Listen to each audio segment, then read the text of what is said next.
जय माता दी दोस्तों, स्वागत है आपका मेरे YouTube चैनल में। आशा करती हूँ आप सभी स्वस्थ होंगे, खुश होंगे। दोस्तों, आज नवरात्रों का तीसरा दिन है, यानी माँ चंद्रघंटा का दिन। आज के दिन दोस्तों, कथाओं के अनुसार अगर देखा जाए तो माँ दुर्गा का यह पहला रूप माँ शैलपुत्री, दूसरा माँ ब्रह्मचारिणी स्वरूप जो भगवान शंकर को प्राप्त करने के लिए माना जाता है। जब माँ ब्रह्मचारिणी शंकर भगवान को पति के रूप में प्राप्त कर लेती है, तब वह आदिशक्ति के रूप में प्रकट होती है और चंद्रघंटा बन जाती है। माँ दुर्गा ने चंद्रघंटा का अवतार तब लिया था जब संसार में दैत्यों का आतंक बढ़ने लगा था। साथ ही उस समय महिषासुर का भयंकर युद्ध देवताओं से चल रहा था। महिषासुर देवराज इंद्र का सिंहासन प्राप्त करना चाहता था। वह स्वर्गलोक पर राज करने की इच्छा पूरी करने के लिए युद्ध कर रहा था। ऐसे हुई माँ चंद्रघंटा की उत्पत्ति। जब देवताओं को महिषासुर इच्छा का पता चला तो वे परेशान हो गए और भगवान ब्रह्मा, विष्णु और महेश के सामने पहुंचे। ब्रह्मा, विष्णु और महेश ने देवताओं की बात सुनकर क्रोध प्रकट किया और क्रोध आने पर उन तीनों के मुख से जो ऊर्जा निकली, उस ऊर्जा से एक देवी अवतरित हुई। उस देवी को भगवान शंकर ने अपना त्रिशूल, भगवान विष्णु ने अपना चक्र, इंद्र ने अपना घंटा, सूर्य ने अपना तेज और तलवार और सिंह प्रदान किया। इसके बाद माँ चंद्रघंटा ने महिषासुर का वध कर देवताओं की रक्षा की थी।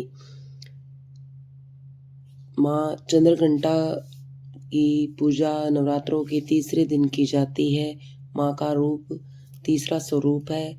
इनका चंद्रघंटा नाम क्यों पड़ा, मैं आपको इसके बारे में बताऊंगी।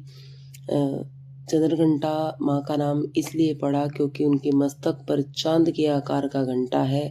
वे अपने भक्तों के दुखों और कष्टों को दूर करती हैं, इसीलिए उनका नाम चंद्रघंटा रखा गया। जैसे ही अभी मैंने बताया कि महिषासुर को वध करने के वजह से उनकी उत्पत्ति हुई, उन्होंने अवतरित होना पड़ा, जन्म लिया। इसी के साथ साथ माँ जब माँ चंद्रघंटा ने युद्ध की तैयारी की तो उनकी सवारी सिंह थे। युद्ध के समय उन्होंने अपनी शक्ति का प्रदर्शन किया और राक्षसों का संहार किया। उनका भव्य रूप और युद्ध कौशल देखकर सभी देवी देवता अत्यंत प्रसन्न थे। माँ चंद्रघंटा ने महिषासुर को पराजित किया और स्वर्ग को राक्षसों से मुक्त किया। उनकी इस विजय से सभी देवी देवता खुश हुए और उन्होंने माँ का आभार व्यक्त किया। माँ चंद्रघंटा अपने भक्तों को हर संकट से बचाने के वाली है, उनकी शक्ति प्रदान करने मानी जाती है। माँ चंद्रघंटा की उपासना से भक्तों को शांति मिलती है, संतोष और विजय प्राप्त होती है। नवरात्रि के दिनों उनके भक्त विशेष रूप से उनकी आराधना करते हैं। इस प्रकार माँ चंद्रघंटा का रूप और उनकी शक्ति का प्रतीक हमारे लिए प्रेरणा का स्रोत है। इसीलिए हम माँ की पूजा नवरात्रों के तीसरे दिन दोस्तों हमेशा से करते आए हैं। माँ चंद्रघंटा का भोग जो हम लगाते हैं वो भी मैं आपको बता रही हूँ। नवरात्रि में माँ दुर्गा के 9 रूपों को अलग अलग तरह के भोग चढ़ाए जाते हैं। माना जाता है कि माँ चंद्रघंटा को खीर बहुत प्रिय है, बहुत पसंद है उन्हें, इसीलिए माँ को केसर या साबूदाने की खीर का भोग हम लगा सकते हैं। पंचामृत का मिश्रण इन सभी 5 गुणों का प्रतीक है। पंचामृत में दूध, दही, घी, शहद और गंगाजल का मिश्रण होता है। यह माँ चंद्रघंटा को अत्यंत प्रिय है।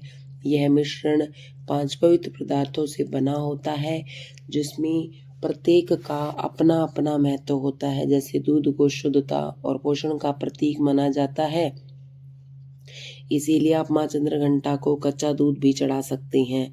दही भी माँ चंद्रघंटा को बहुत प्रिय है। आप दही को सादा या फिर फलों के साथ मिलाकर भी माँ चंद्रघंटा को भोग लगा सकते हैं। तो दोस्तों, इसी के साथ माँ चंद्रघंटा की मैंने आपसे कथा शेयर की है। आशा करती हूँ आपको ये कहानी पसंद आई होगी। मेरी YouTube चैनल को, मेरी इस वीडियो को प्लीज़ लाइक, कमेंट और शेयर ज़रूर कीजिएगा।